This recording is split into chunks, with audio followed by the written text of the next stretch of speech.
Okay, so I'm not sure I can split it up with having to start over how to do that, but I'll get that figured out next time. So this might be one long video. I've recorded the first half. So anyway, we'll see. I'll let you know. All right, so these are other psychotic disorders other than schizophrenia. All right. So schizophreniform, schizoaffective. Um, not so. We're not going to focus on the other ones there. Okay. So let's go here.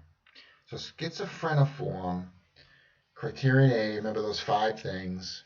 Okay. The duration of the symptoms is at least 1 month, but less than 6 months. So 2/3 of people with schizophreniform disorder will likely develop either schizophrenia or schizoaffective disorder, which we'll talk about in a second. Okay, so this is you had less than 6 months. They can't put on your form, your insurance form, that you've got schizophrenia if it's all those symptoms. You met all those criteria that you saw for schizophrenia, especially criterion A, mainly criterion A, but it's under 6 months. Okay? All right. Schizoaffective, symptoms of both psychosis and mood disorder.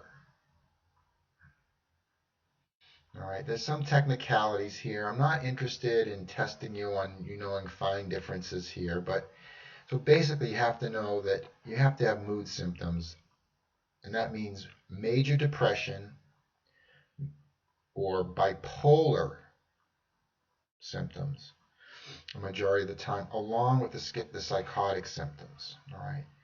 This is sometimes called a wastebasket category in the psychiatry world because people who don't seem to meet one or the other exactly get schizoaffective.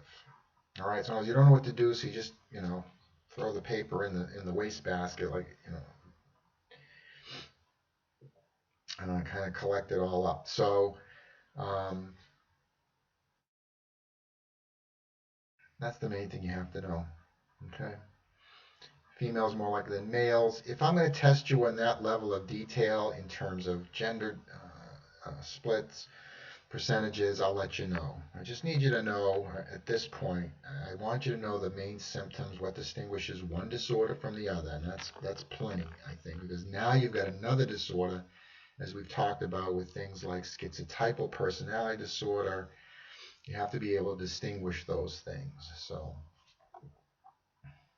all right, a difficulty involves reliably distinguishing schizoaffective from schizophrenia. Misdiagnosis is common. A lot of the same issues with DSM-5 that we've talked about before. Um, age of onset, usually young adulthood, which is true for schizophrenia, about 18 years old. All right, brief psychotic disorder, interesting, involves the sudden onset of psychotic symptoms that last more than a day but not more than a month, with an eventual return to full functioning. So this is where you could get something that's related to stress, um, or some people just will have it. There's some other things we might talk about in terms of a famous case. You have to have one of the positive symptoms. These are the positive symptoms. Something's wrong with your speech. You've got something. You have speech problems. You have delusions, hallucinations. Negative symptoms are you're lacking something. Your flat affect is really one of the main things. Okay. Lack of motion. People just seem slowed down. So the social withdrawal, both physical and psychological, would be a negative symptoms because it's something you don't have. You don't have social engagement. You have a lack of social engagement. So um, don't worry about this stuff. All right, delusional disorder is you basically have one completely bizarre, over the top, out of touch with reality, break with reality type delusion, but you don't have the other symptoms. Okay, and there's a fair amount of this around. Okay, so we've talked about this a little bit. Okay, so you might believe you're Jesus, but you have no other problems. You don't have the speech problems, that loose association of thinking problems, um, grandiose, that you have special powers, erotomanic, that you're married to Taylor Swift, or Taylor Swift is your girlfriend. Um, like you really believe it. Okay. Um, and purgatory would be, there are aliens who are tracking my movements. All the ones we talked about that can be part of schizophrenia. You can just have just the delusion and have some delusional disorder. I think some of the mass shootings are by people who have one of just delusional disorder. Okay.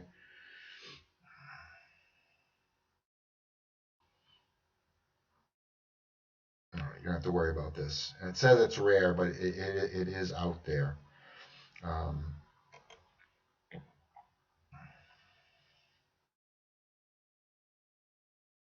Two people can have a similar or the same delusion. It should be called folie à deux, I think is where it's an old psychiatry term, where two people believe the same thing. Like two people know each other, both believe the same thing. Okay. Don't worry about inducers and all that stuff. Interesting stuff, though. I'm not going to test you on it, but it's interesting stuff if you want to do this. I have a lot of students do their practica, their internship at Donington Behavioral Health, where they get a lot of serious. It's an inpatient, the only inpatient place around here, um, and it's the kind of thing like working with kids. You either love it or hate it. You either love or hate it working with people with schizophrenia, severe mental disorders. Different terms for that: serious and chronic mental disorders, persistent and chronic mental disorders. Those are special terms that usually refer to somebody with severe bipolar or severe schizophrenia. All right, don't worry about this. These due to a medical condition. I mean, you can have problems that make you psychotic. You can have hormonal problems, um, tumors, blood disorders. All right, now all this stuff would be very interesting. I'm not sure we really have time to get into it. I'll cover a few things. I may not test you on them. Um, but schizophrenia, like alcoholism, there's been a huge search for the cause, the physical cause of it. Now, I talk a lot about how the medical model is way overused, that um, the reason people have disorders, it's, environmental, child rearing, social, all these things, and people want to believe it's always something genetic or biological. Schizophrenia and bipolar and some types of depression, I believe, have strong biological factors, which you have to keep in mind. I don't know if it's going to be here. There's all this stuff, families runs in the families, but you know what I say about that, right? Speaking Chinese runs in families too. It's not genetic. There's no gene for speaking Chinese. So they have tried to do studies where they take, because twin studies, same environment. They've done studies where they've separated twins and then looked at them when the twins have grown up with a foster family, an adoptive family versus, and rates of that. So it is, of course, a lot higher. You don't have to know all this. Identical twins. But the separated twin studies is the only way. You don't have to know all that. Don't have to know all that. You should know what an MZ and a DZ twin is.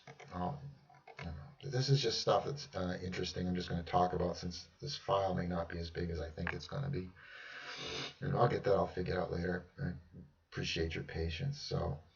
But these are ways they're trying to see if it's genetic. Okay, the adoptees. So if schizophrenic parents have a kid, the way you separate whether schizophrenia is environmental or genetic is you look at the percent of kids of schizophrenic parents who get adopted out and see the percent of them that become schizophrenic as opposed to kids who become schizophrenic with just normal parents. There is such a thing. Um, okay, so that, you think about that, look at that. That's the only way to tell if it's environmental or genetic.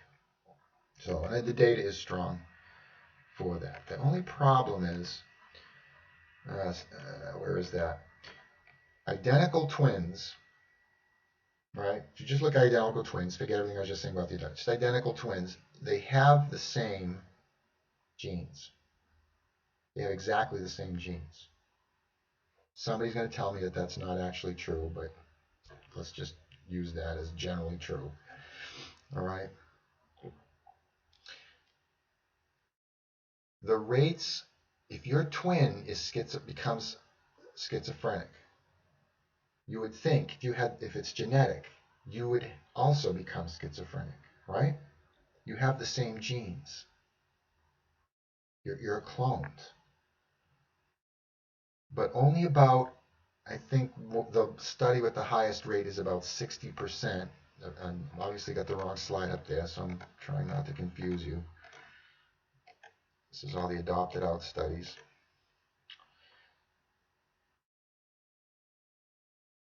Twins, you got to look at identical twins. Anyway, it's only about 60%. So what?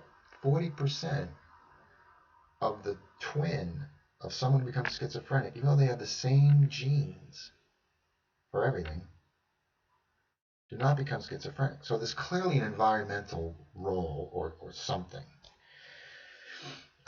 Listen, for me, even for me, who hates the biological emphasis on mental disorders and genetic influence, schizophrenia, bipolar, and some types of depression may have a strong biological or genetic component.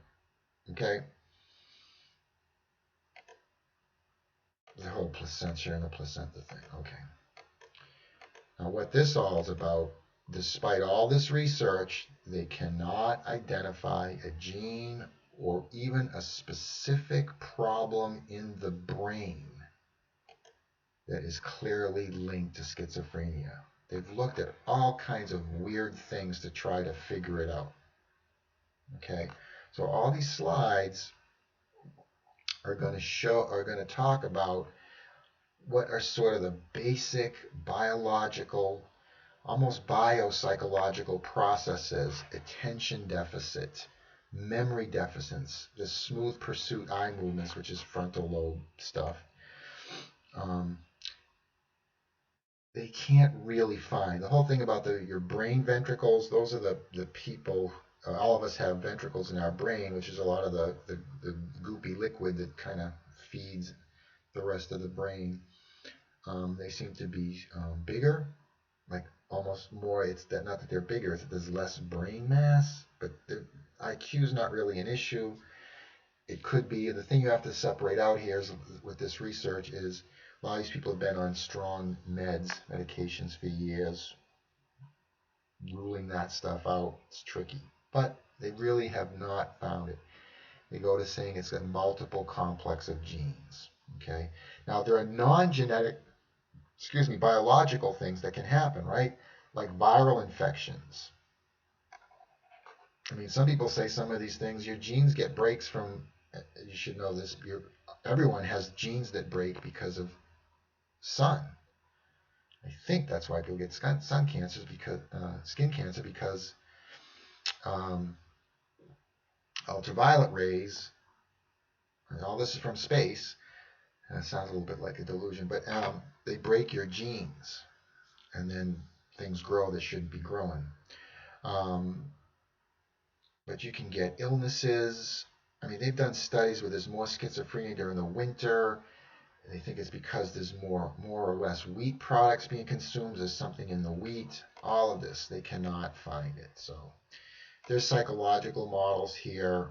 I want you to be familiar with them. But if this was class, we really wouldn't have time to go over it, because I want to be showing you videos. I got some videos for you to watch, and I'll send you the link. It's under content under schizophrenia videos, I think, in a Blackboard folder. I moved all the important folders up to the top, and you'll see a bunch of videos I do want you to watch. that gives you a little more sense of what it really looks like, what schizophrenia really looks like. The psychological thing called expressed emotion is important. It's not so much a cause, it's more of a cause of people relapsing who are doing okay with their schizophrenia. The symptoms are down.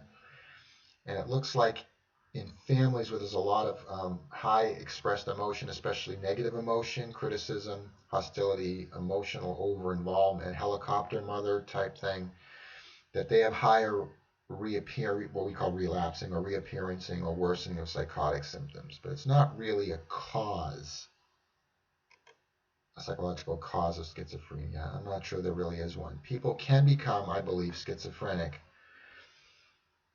from extreme early trauma. Some people do very bad things, very horrible things to very, very young kids. If you start doing nasty stuff to people under 5, this could be um, a result. So what the data for that is, I don't know. But that's something in psychology, some people believe. All right. And again, socioeconomic, it's highest in the lower socioeconomic classes. Usually some call the drift hypothesis, well, maybe it's because people with schizophrenia, they can't function at a high level, so they drift down to lower socioeconomic classes. Their families are also now there, but it's a chicken or egg issue. Which came first, the low socioeconomic status or the schizophrenia caused you to have low socioeconomic status? All right.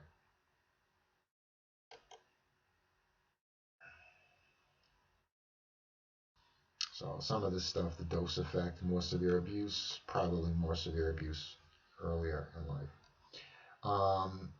Diathesis stress model, something I'd like you to know. I'll think about whether we're going to go back over this. This is true of a lot of disorders. There seems to be a theory that a diathesis just means you've got some sort of biological vulnerability, predisposition, could be genetic, might not be genetic, that causes disorders only when stressors occur. So some people, because they're vulnerable, certain stressors will cause a disorder. Okay?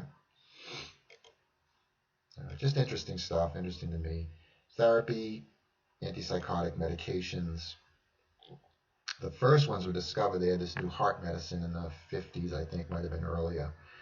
So they started giving it to people for heart problems, and they gave it to people with schizophrenia with heart problems, and the schizophrenia, the positive symptoms cleared up. These medications, and we talked about this when we went over the neuron the neuron stuff, that it's some assumption that there's too much dopamine, sometimes it's a different neurotransmitter for a different theory, and that the drugs block the receptors so that the excess neurotransmitter is not, overfiring all the neurons. But that heart medication tended to work, so they started to look for others similar, just by chance, which is true of a number of drugs. So these are called antipsychotics. Have a terrible side effect that are physical side effects, almost like Parkinson type side effects. Okay, so you don't have to know all this. You'll see some of them advertised on TV, actually. All right, so new ones in the 80s.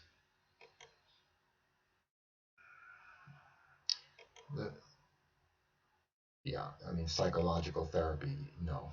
You can do family therapy for people who have schizophrenia to reduce the expressed emotion factor. So, I don't know, they're saying ACT works.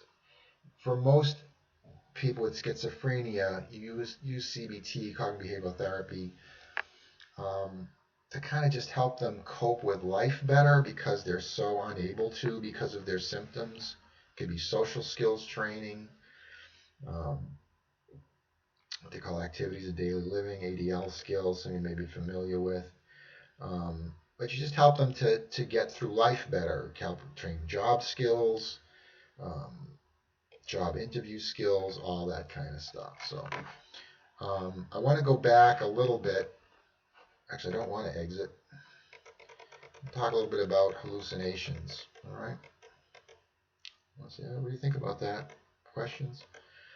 So you can put comments on I've decided I'm not going to do discussion group things, grade you on like whether you do 3 posts to a.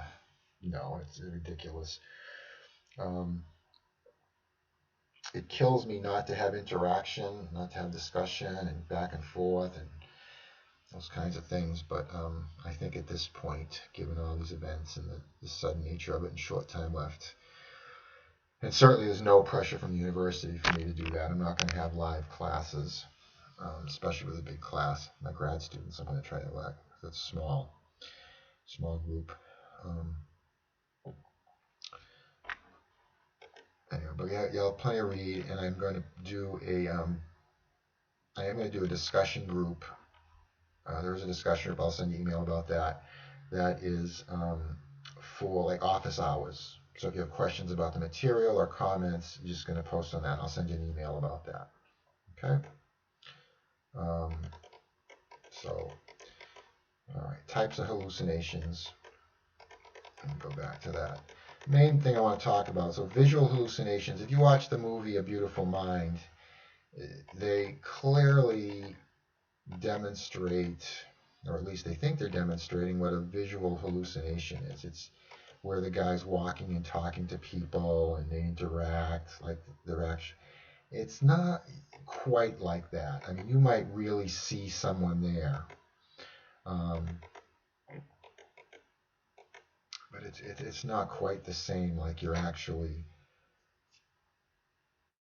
interacting with them, and you might be talking to them, might feel like they're talking to you, but it's not like you can't, like you're like it's a real life. It's close. It's close. Some people might disagree with me on that, but that's my understanding in my years of doing this and education about it. Um, some people talking to themselves, they think they're talking to somebody. A lot of times they're just talking to themselves. Um, Auditory hallucinations is you clearly hear voices. The voices, and we talked about this a little bit when we did the Rosenhan study, the voices are usually, they're always negative. It's not like they say, oh, you're looking good today, or yeah, you go kick some butt today, or you're going to be awesome today. They're usually very negative, usually critical, harsh, scary. A lot of times it's voices of demons. They're critical and negative. You're a terrible person.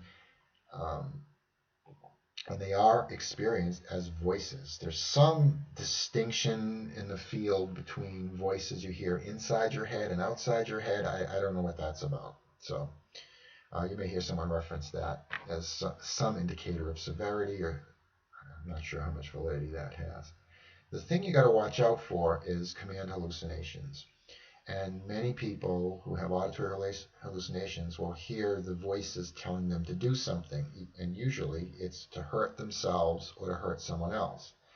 So the main thing as a therapist is you want to make sure that if you think someone has schizophrenia symptoms, if they've got auditory hallucinations, the auditory hallucinations are not command hallucinations like kill Dr. Murphy. Okay?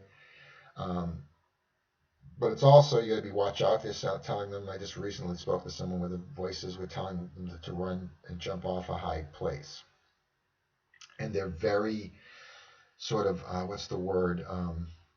Powerful. They're very seductive in terms of feeling pulled to do what the voices are telling them to do. But they are voices. They can be demons' voices or the devil or dark voices.